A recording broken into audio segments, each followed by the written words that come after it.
오늘 이제 연대기 성경 공부 제 30과 이제 오늘 진행하게 될 텐데, 하나님께서 우리 이제 구원자를 이제 우리에게 약속해 주셨어요. 창세기 3장 15절에 하나님과 영원히 우리가 분리되었던 우리 사람들, 영원한 형벌 가운데 들어갈 수밖에 없었던 이 사람들을 향해서 이제 메시아를 약속을 해 주셨습니다. 창세기 3장 15절에서 우리는 모두 하나님의 집에서 이렇게 떠난 자들이에요. 하나님의 집에서 떠난 사람들입니다. 멀리 이렇게 떠나서 영원한 지옥 형벌을 받을 수밖에 없는 그런 상황에 우리는 이제 놓여져 있는 거예요. 그러면 이제 다시 하나님 집으로 이제 돌아가야 될 거 아닙니까? 돌아가야 되는데 돌아가는 과정이 바로 이제 회개다, 이렇게 보시면 돼요. 누가복음에서 이제 집 나간 탕자의 이야기가 이제 기록이 되어 있습니다. 그 이제 탕자가 재산을 이제 하나님께서, 아버지께서 주신 그 재산을 다 탕진하고 자기 마음대로 살다가 이제 인생이 이제 다 망가진 거 아니겠어요? 그래서 하나님을 이제 생각을 한 거예요. 아버지를. 그 아버지께로 내가 이렇게 180도 돌이켜서 이제 아버지 집으로 가야 되겠구나. 내가 지금까지 살았던 이 허랑방탕한 생활을 내가 청산하고 이제 하나님 아버지와 함께 의롭고 거룩한 삶을 내가 이제 살아야 되겠구나 하는 이런 결단을 가지시고 이제 하나님 앞에 돌아가는 일이 생겼을 때, 그때 예수님의 믿음, 구원자의 믿음이 이제 우리 안에 들어오는 것이다. 내 믿음 평생도록 그냥 갈고 닦아봐야 그거는 그 지푸라기 같은 믿음이고요, 아무 쓸데없는 믿음이에요. 아무리 믿음 증대시켜 달라고 애를 써도 이거는 이 중력의 법칙에 의해서 땅바닥에 붙어 있는 믿음입니다. 그러나 예수 그리스도의 믿음, 그 믿음은 이 중력을 이렇게 돌파하고 이 궤도권을 밖으로 이렇게 추진할 수 있는 로켓과 같은 추진력을 주는 믿음이 바로 예수 그리스도의 믿음이다, 이렇게 보시면 되겠습니다. 그 믿음은 선물로 주시는 거예요. 선물로 주십니다. 에베소서 2장 8절 9절 말씀에 있는 대로 이 믿음이 선물이에요. 믿음이 선물로 오는 겁니다. 구원이 선물로 오는 게 아니라 믿음이 선물이에요.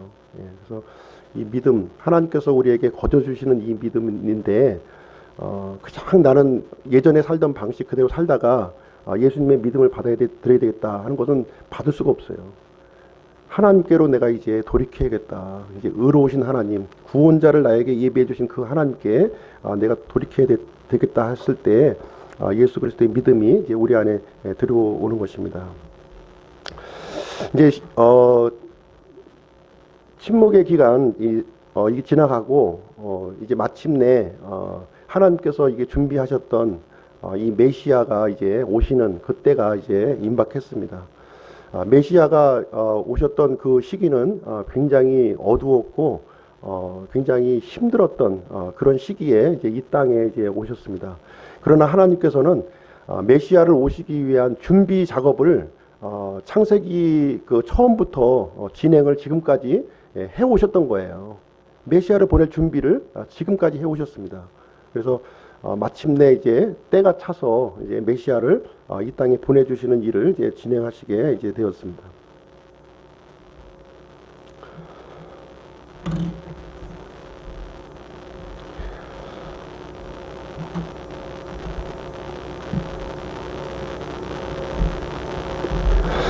하나님께서 메시아를 보내주시겠다고 하는 이 약속은 점진적으로 이렇게 보여주십니다. 창세기에서는 마치 이제 그림의 예를 든다면 스케치를 그리는 것처럼 이렇게 그려져 있었고요. 점차적으로 이 메시아에 대한 약속이 구체적으로 선명하게 이제 우리에게 알려주십니다. 처음에는 이제 여자의 씨로 우리를 이제 보내주시겠다고 이렇게 약속을 해주셨고요. 그 다음에 이제 아브라함이라고 하는 그 믿음의 사람을 통해서 이 약속을 다시 한번 재확인해 주십니다. 아브라함의 이 씨를 통해서 이제 메시아 그리스도를 우리에게 보내주시겠다 약속을 해주셨고, 또 아브라함의 이 자손 중에서 이 12지파 중에 유다지파를 통해서 또 이렇게 보내주시겠다는 약속을 또 해주십니다. 그리고 이 다윗에게 와서 다윗 때에 와서 또 다시 한번 이 메시아에 대한 약속을 이제 구체적으로 해주시고요. 그로부터 약 1000년이 지나서 이렇게 마침내 하나님께서 이렇게 약속하셨던 그 메시아를 보내주시는 일을 지금 이제 진행을 하십니다. 하나님의 열심히 이 일을 이제 이루시겠다 이렇게 말씀을 해주셨고요. 이사야서 9장 7절 말씀에 보면 만군의 주의 열심히 이것을 이루겠다 이렇게 말씀해 주셨습니다. 민수기 23장 19절 말씀에도 보시면 하나님은 사람이 아니시기 때문에 한 번 하셨던 이 말씀은 절대로 거짓말 하시는 분이 아니시다 하는 것을 우리에게 약속을 해 주셨습니다.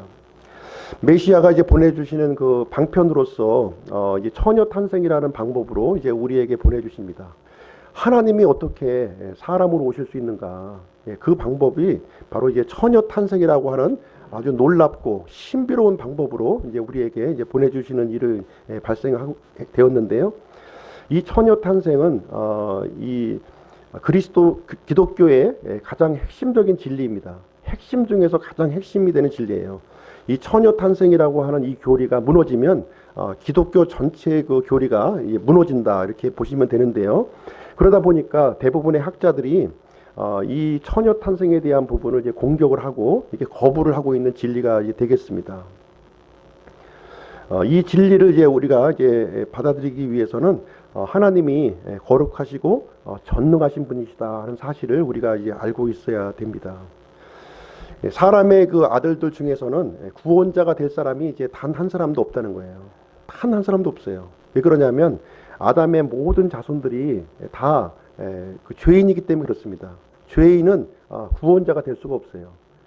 의인만이 이제 구원자가 될 수가 있는데 아담의 후손 중에서는 이제 아무도 없다 하는 것을 얘기해주고 있습니다.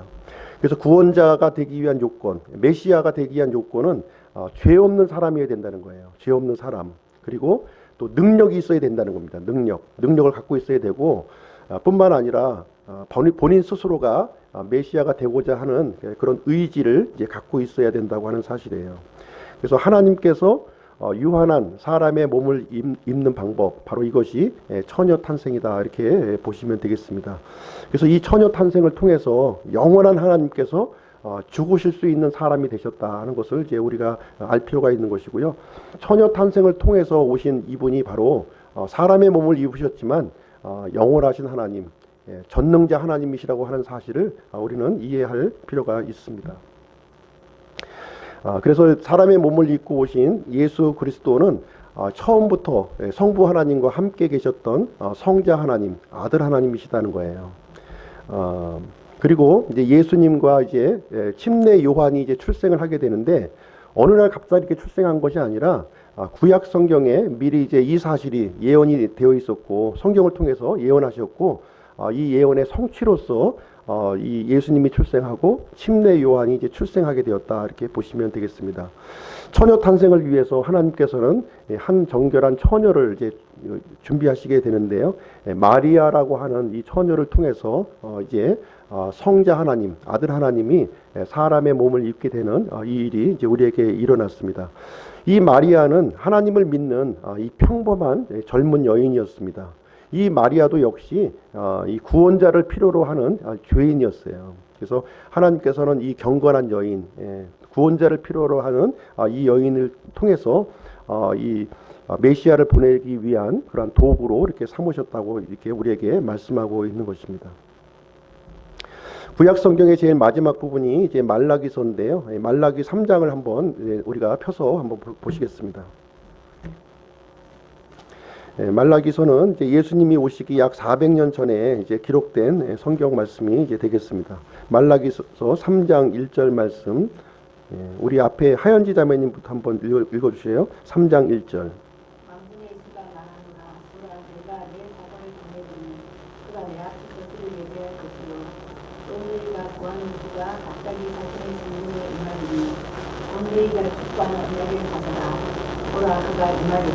예, 자세한 건 조금 뒤에 말씀드릴 것이고요.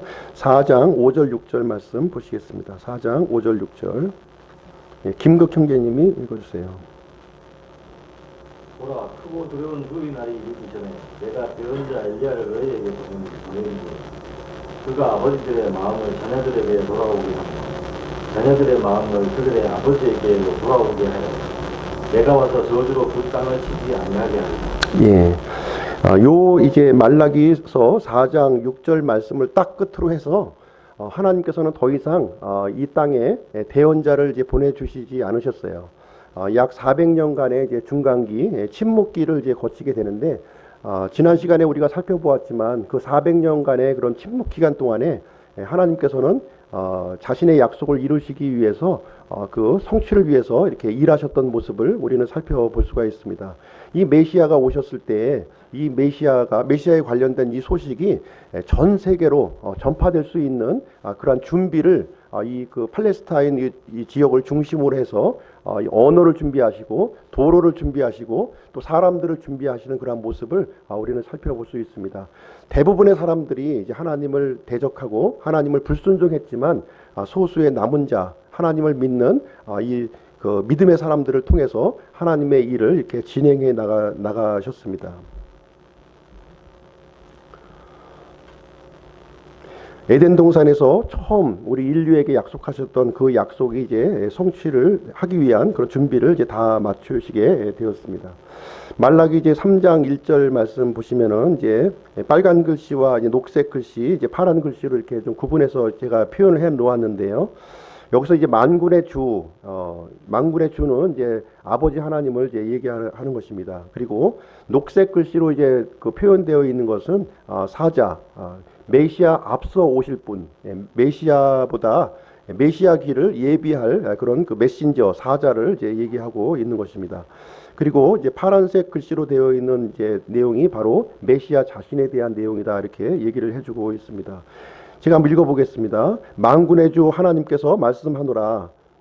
보라, 내가 내 사자를 침례 요한을 보내리니 침례 요한이 내 앞에서 하나님 앞에서 길을 예비할 것이요 또 너희가 구하는 주 메시아가 갑자기 메시아의 성전에 임하리니 곧 너희가 기뻐하는 메시아 언약의 사자라. 보라, 메시아께서 임하시리로다. 이렇게 이제 제가 좀 나누어서 이렇게 읽어보았습니다. 그래서 하나님께서 이렇게 약속하셨던 그 메시아가 이제 임할 것을 이렇게 말씀해 주셨고 또 그 메시아에 앞서서 이제 이 메시아 길을 예비하기 위한 사람으로서 하나의 메신저 사자를 또 이렇게 준비할 것을 여기서 말씀해 주셨습니다. 말라기서 4장 5절 6절 보시면 보라 크고 두려운 주의 날이 이르기 전에 내가 대언자 엘리야를 너희에게 보낸다 이렇게 기록을 하고 있습니다. 이 엘리야는 아버지들의 마음을 자녀에게로 돌아오게 하며 자녀들의 마음을 그들의 아버지들에게로 돌아오게 하여 내가 와서 저주로 그 땅을 치지 아니하게 하리라 이렇게 기록하였습니다. 그래서 침례 요한이 이제 엘리야의 영으로 이제 이 땅에 예수님이 오시기에 앞서서 이제 오셨다고 하는 사실을 우리에게 알려주고 있습니다. 자, 침례 요한이 이제 출생을 하게 되는데요. 침례 요한의 출생 이야기를 한번 살펴보도록 하겠습니다. 어느 이제 그 유대인의 노 부부 이야기로부터 이제 시작이 되는데요. 누가복음 1장 말씀 한번 보겠습니다. 누가복음 1장.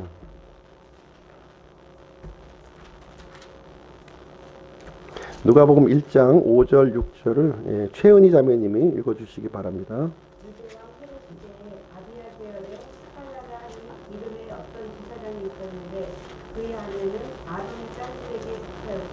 그녀의 이름은 엘리사벳이더라.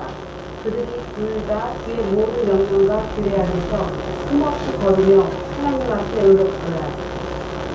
예, 여기 보시면 이제 두 사람의 이름이 나오죠. 한 사람은 사가랴, 또 한 사람은 이제 엘리사벳 이렇게 두 부부의 이름이 이제 나오고 있는데요.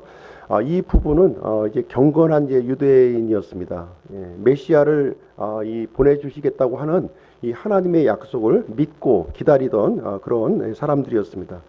하나님을 믿는 사람이었고 이제 하나님의 방법대로 이렇게 나아가는 사람이었고요. 특별히 사가랴는 이제 제사장이었어요. 성전을 섬기는 제사장이었는데 아비야 계열의 이제 그 제사장이었다 이렇게 기록을 하고 있습니다.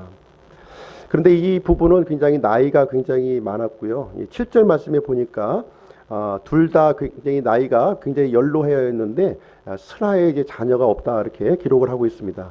당시 유대 사회에서 이제 자녀가 없다고 하는 것은 대단히 수치스러운 일이에요. 수치스러운 일인데 이 부부는 하나님을 열심히 이렇게 믿음 생활을 했음에도 불구하고 이제 슬하에 자녀가 없었다 이렇게 기록을 하고 있습니다. 누가복음 1장 8절로 10절 말씀 한번 읽어보겠습니다. 뒤에 신자매님 한번 읽어주세요.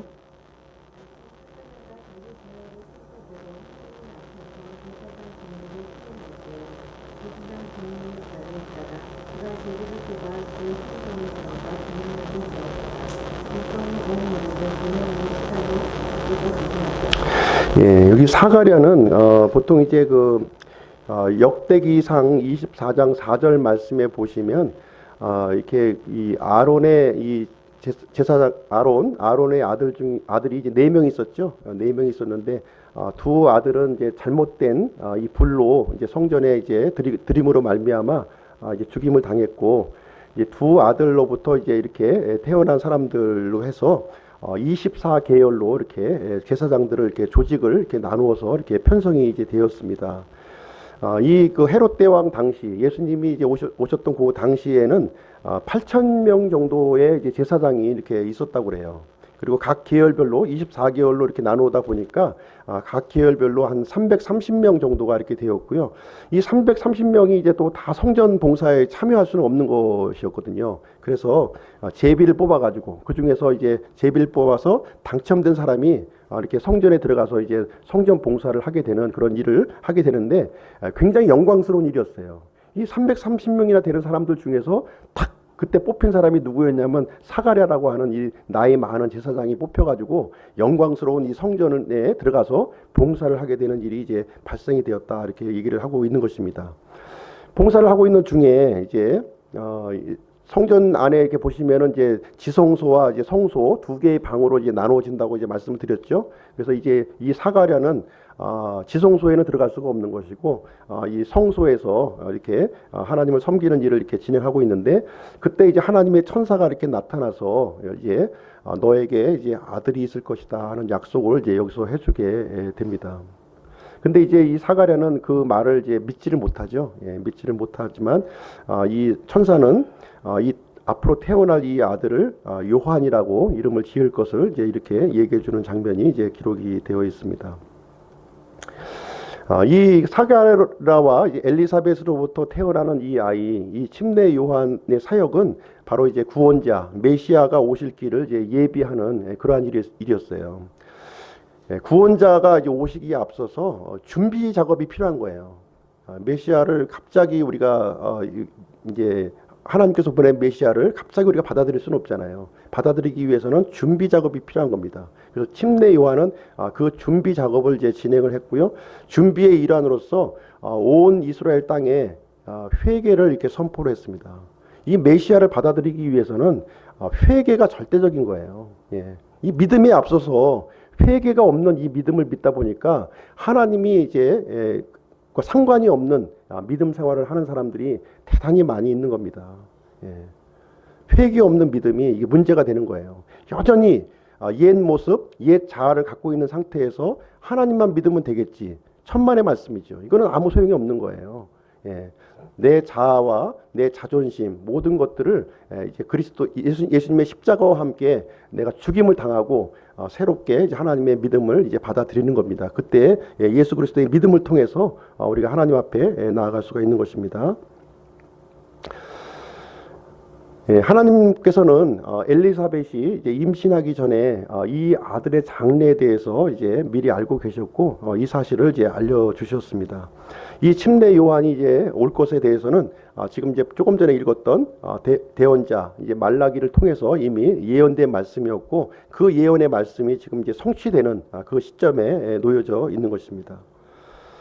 예언된 하나님의 말씀이 성취된 그 시점에 하나님의 도구로 쓰임을 받는다고 하는 것은 참 영광스러운 일일 것입니다. 그 영광스러운 그 혜택을 바로 사가랴와 엘리사벳이 지금 이제 받게 되어 있습니다.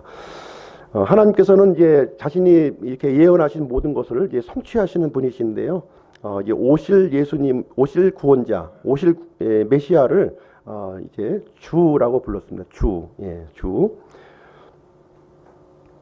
이 주라고 하는 것은 이제 구약 성경에 기록된 이제 하나님이에요. 하나님을 이제 주라고 불렀습니다.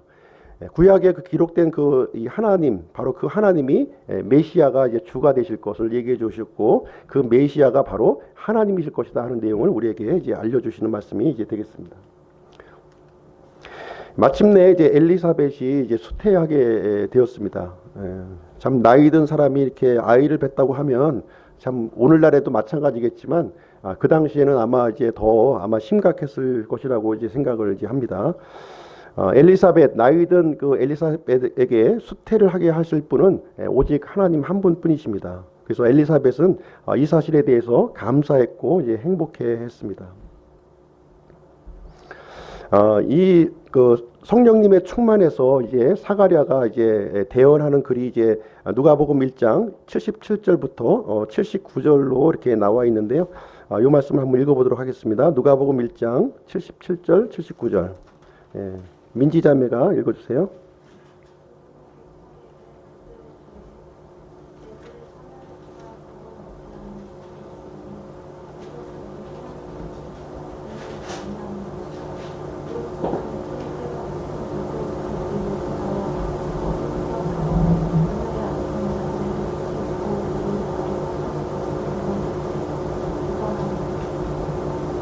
네, 하나님의 이 친절한 긍휼을 통해서 이제 우리에게 이제 구원을 주시겠다 이렇게 말씀을 해주셨습니다.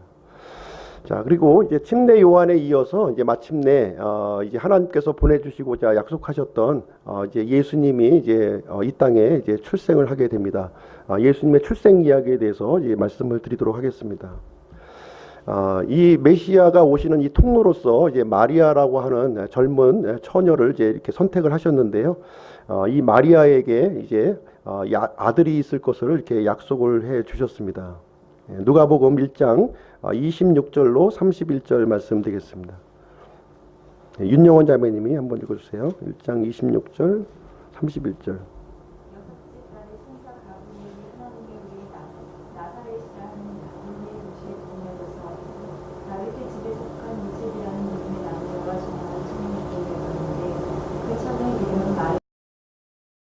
그 천사가 들어가 그녀에게 이르러 말하되 크게 후임을 입은 자여 평안할지어다. 주께서 너와 함께 하시니 내가 여자들 가운데 부르다니 그녀가 그를 보고 그가 하는 말에 감탄하며 이것이 도대체 무슨 인사인가 하고 마음속으로 생각하니 그 천사가 그녀에게 이르되 마리아야 두려워하지 말라. 네가 하나님의 후임을 입은 자다. 보라 네가 내 때에 수태하여 아들을 낳고 그 이름을 예수라 하리라. 네. 그래서 이 요셉과 마리아가 이제 정혼한 상태였는데요.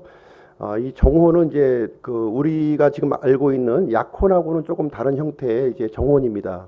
법적으로 이제 부부인 상태이긴 하지만 아직 이제 서로 이제 부부로서의 관계는 이제 갖지 않는 그런 시기를 이제 얘기하고 있는데요.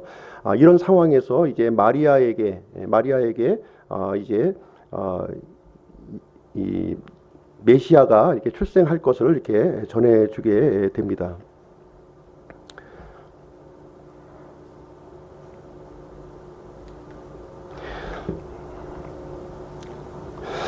성령님에 의해서 이제 예수님이 이제 수태가 이제 이루어지게 되고요. 이름을 이제 예수로 이렇게 불러주셨습니다. 예수라고 하는 이름의 뜻은 모든 자신의 백성을 죄에서 이제 구출하실 분이다 하는 뜻이 이제 되겠습니다. 예수라고 하는 이름 자체가 이제 구원자라고 하는 이름이에요. 구원자라는 이름으로 이렇게 불러 주시도록 이렇게 해주셨습니다. 그래서 사람의 몸을 입고 보내주신 이 예수님을 통해서 마리아를 통해서 출생한 이 사람을 통해서 모든 사람의 구원받기를 이제 하나님께서는 이제 원하셨던 것입니다. 이사야서 45장 21절 22절 말씀 한번 읽어볼게요. 이사야서 45장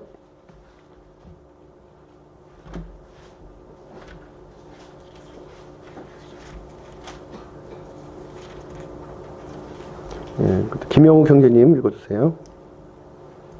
21절 22절 하여 그들을 가까이 데려와 참으로 그들이 함께 운운하게 하라. 누가 이 일을 옛적부터 밝히 알렸느냐? 누가 그때부터 그 일을 말하였느냐? 나 주가 아니냐? 나 외에는 다른 신이 없나니 나는 의로운 하나님이며 구원자니라. 나 외에는 다른 이가 없느니라. 땅의 모든 끝이여 나를 바라보라. 그리하여 너희는 구원을 받을지어다. 나는 하나님이요 나 외에는 다른 이가 없느니라. 예. 바로 이 말씀이 이제 그 스펄전 목사가 이제 구원받은 말씀이죠. 예. 예. 나를 바라보라. 이 말씀을 통해서 이제 구원을 이제 받으셨는데요. 하나님께서는 이제 이 구원받을 구원자를 이렇게 마련을 해주셨습니다.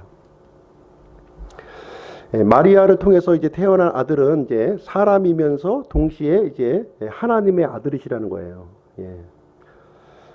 이 놀라운 방법으로 이제 메시아가 이제 이 땅에 우리에게 임해 주셨는데요.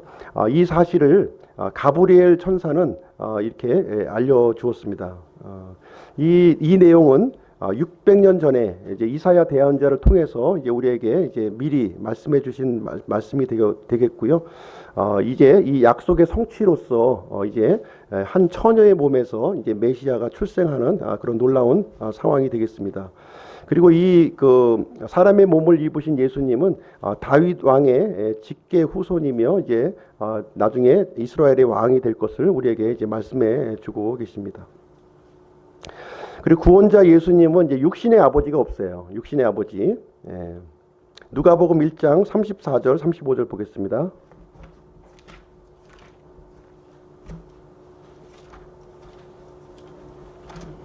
1장 34절 35절.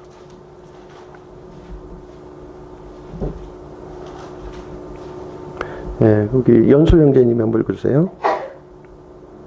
이에 마리아가 천사에게 이르되 나는 남자를 알지 못하는데 어찌 일이 있으리까 하매 천사가 그녀에게 대답하여 이르되 천사가 그녀에게 대답하여 이르되 성령께서 내게 임하시고 가장 높으신 이의 권능이 너를 덮으시리니 그런즉 또한 내게서 생명을 거룩한 것은 하나님의 아들이라 불리리라. 예. 이제 마리아는 이제 남자를 이제 알지 못한 상태였죠. 예, 알지 못한 상태였는데, 가장 높으신 이의 권능이 이제 너를 이제 덮게 되고, 이제 아들이 이제 출생할 것을 이제 우리에게 약속을 해 주셨습니다. 예, 성령 하나님께서 이제 기적을 이제 행하셔서 이렇게 하나님께서 사람의 몸을 이제 입게 되시는 것입니다. 이것은 여자의 씨로 오신다고 하는 이제 창세기 3장 15절에 그 약속의 성취가 되는 그런 순간이 되겠습니다. 아담의 후손 중에는 이제 의로운 사람이 이제 한 사람도 없기 때문에 아담의 후손 중에서는 이제 구원자가 이제 나타날 사람이 단 한 사람도 없었던 거예요. 그래서 이제 이 메시아를 이 땅에 출생시키는 방법으로서 남자와 여자의 관계가 아닌 여자 단독으로 이렇게 출생하는 일을 하나님께서는 이렇게 진행을 하신 것입니다. 이 진행하는 방식을 성령 하나님에 의해서 이렇게 수태시키는 그러한 방법을 사용을 하셨던 것입니다. 보통 이제 일반적으로 이제 사람의 출생은 이제 남자와 여자의 이제 결합으로 이제 그 후손이 이제 탄생하게 되어 있습니다. 이렇게 됐을 경우에 필연적으로 이제 피를 타고 이제 아담의 죄가 이제 우리 안에 이제 이렇게 들어오게 됩니다. 그러나 메시아의 탄생은 남자와 여자의 관계를 통해서 이렇게 출생한 것이 아니라 성령님에 의해서 이렇게 수태가 되신 거예요.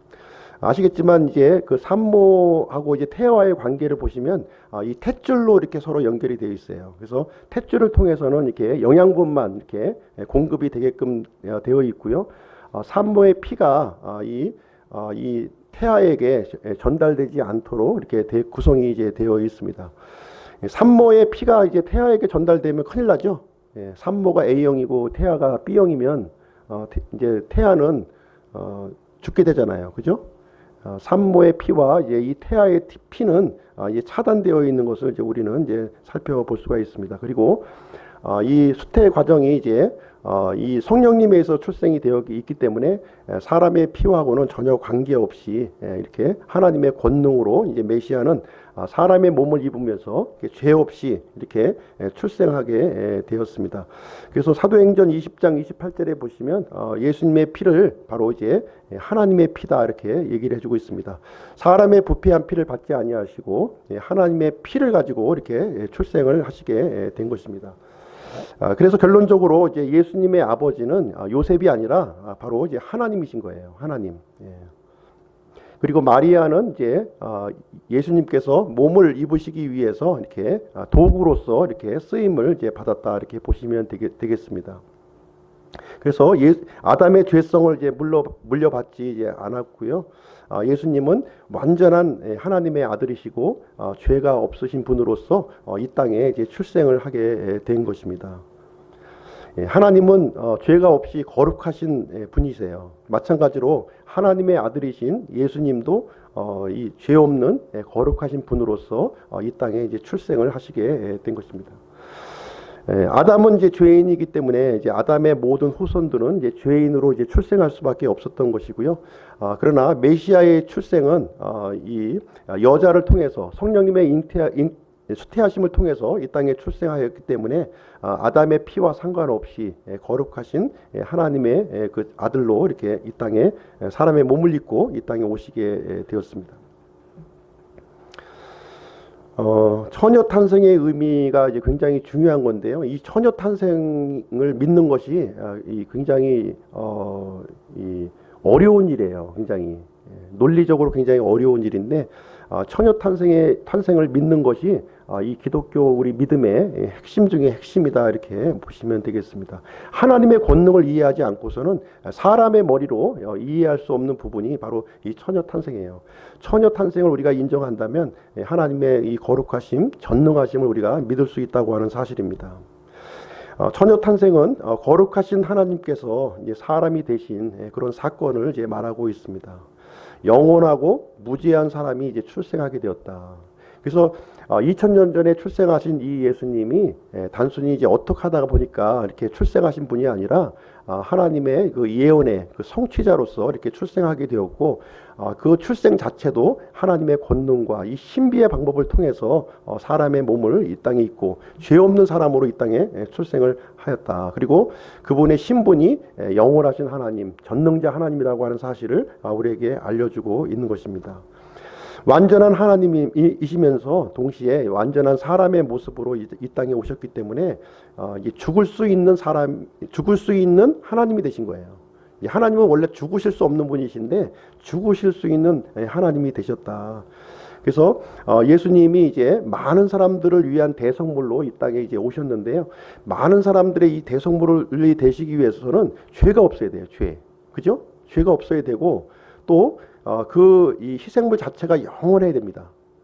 일시적인 희생물을 가지고서는 일시적인 것밖에 우리는 이제 대속을 할 수가 없는데 예수님은 영원한 하나님의 신분이요 사람의 모습, 죽을 수 있는 사람의 모습으로 오셨기 때문에 한 사람을 대속하는 것이 아니라 이 많은 사람, 영원한 사람을 대속할 수 있는 그런 그 대속물이 이제 되실 수 있다고 하는 사실입니다.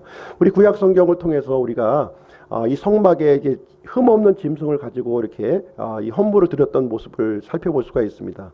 이 죄 없는 짐승은 일시적으로 사람의 죄를 이제 이렇게 대속할 수는 있었어요. 영원히 대속할 수는 없었지요. 그래서 반복적으로 이스라엘 백성들은 매년 이 짐승의 헌물을 반복적으로 드려야만 했습니다. 근데 이제 마침내 이제 메시아가 이 땅에 오셨는데 완전한 하나님이면서 완전한 사람의 모습, 죄 없는 사람의 모습으로 이 땅에 오셨어요. 그래서 이 메시아는 이제 모든 사람들을 대속할 수 있는, 영원히 대속할 수 있는 희생 헌물이 이제 되실 수 있는 그런 조건을 이제 갖추게 되었다 이렇게 보시면 되겠습니다.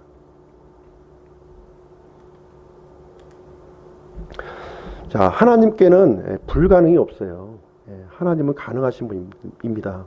자신이 하신 약속은 반드시 지키시는 전능자 하나님이라고 하는 사실을 우리에게 알려주셨고, 영원히 죄의 형벌을 받을 수 없는 이 사람들을 위해서 이 구원의 방법으로서 이 메시아를 처녀 탄생의 이 방법으로 이 땅에 우리에게 보내주셨다 하는 것을 얘기해주고 있습니다.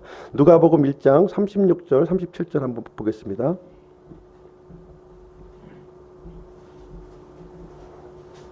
예, 그 옆에 조현아 자매 한번 읽어주세요.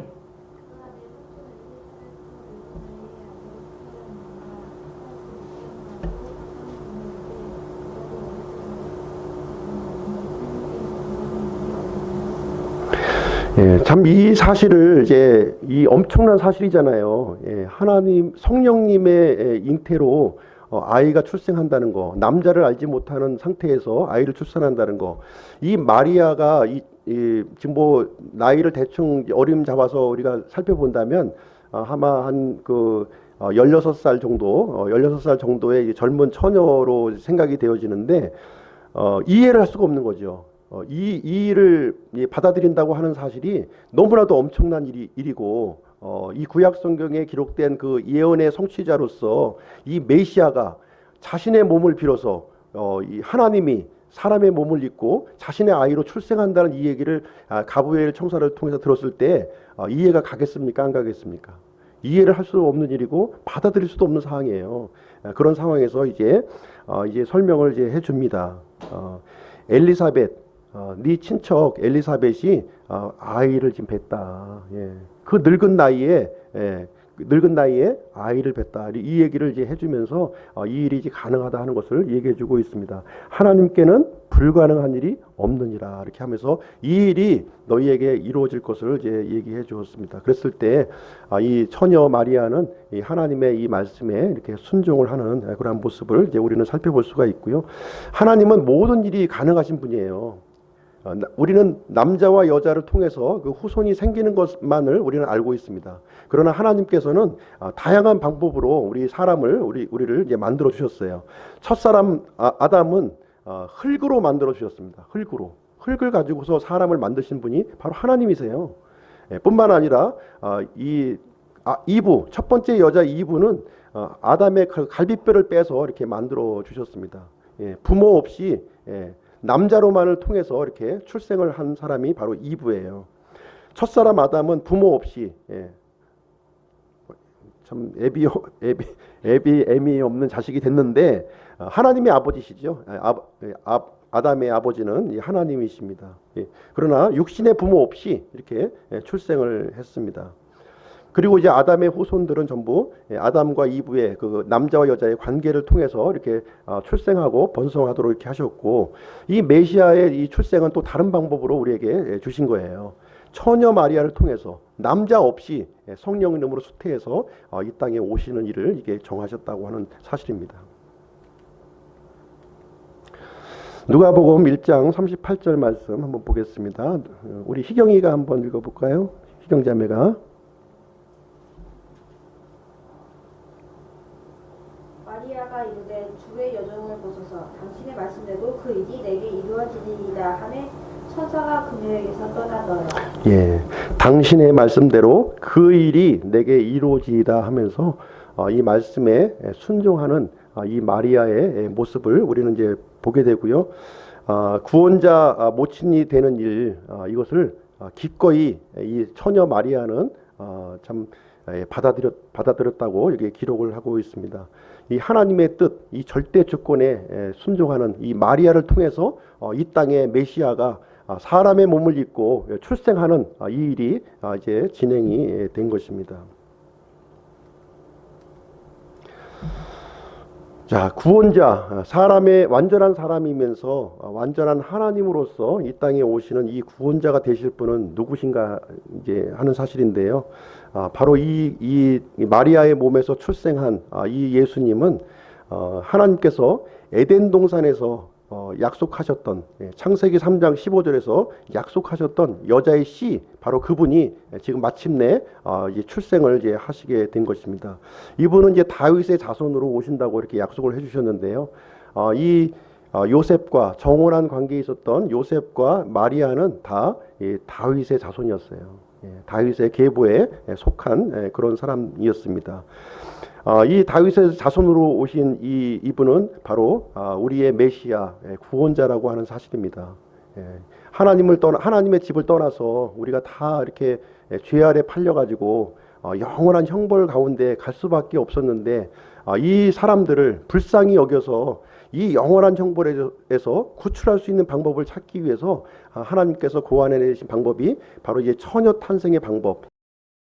통해서 메시아가 이 땅에 오셨던 것이고요. 메시아가 이제 앞으로 이제 하실 일, 그 사역을 통해서 이제 하나님께로 갈 수 있는 이 유일한 길을 선택하는 사람들에게 이제는 이제 영원한 형벌에서 구출받는 이런 놀라운 일을 계획하시기 위해서 하나님께서는 창세기부터 지금까지 이 일을 진행하셨고 지금 진행하고 계시며 또 앞으로 또 영원한 그 삶까지 우리에게 진행해 나가실 것을 우리에게 약속해 주시고 계세요. 그래서 지금 이제 마리아의 순종을 통해서 태어나실 이분은 바로 메시아요, 구원자시요, 하나님의 아들이시요, 또 처음부터 계셨던 아들 하나님, 성자 하나님이시며 육신을 입고 이 땅에 오신 하나님이라고 하는 사실이에요. 그래서 그분은 거룩하시며 죄 없으신 하나님의 아들로서 지금 이제 2000년 전에 이 땅의 역사 가운데 우리가 눈에 보일 수 있는 그런 그 가운데 우리에게 오셨다고 지금 기록을 하고 있습니다. 그래서 이제 다음 시간에는 바로 이제 실질적으로 이제 예수님과 침례 요한이 이제 태어나는 그런 약속의 성취가 되는 그 시점에 대한 내용을 다음 시간에 살펴보도록 이렇게 하겠습니다. 기도하고 마치겠습니다.